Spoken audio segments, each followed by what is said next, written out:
Good morning, this is Dao Jing here. I'm showing you how to make tea for a busy day. You don't have time to make tea the whole day, so you can prepare a bottle in advance, like so, and then you make the tea. And first of all, you pour water into the teacup or the teapot, whichever you prefer, and you make the tea there. And you prepare a bigger pot for storing all the tea you've made.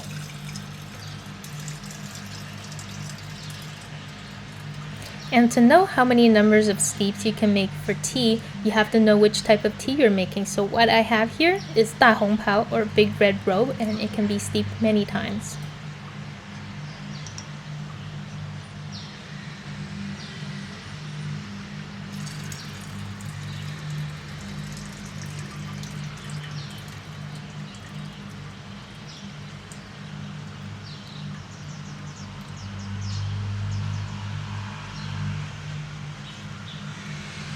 And there you have it.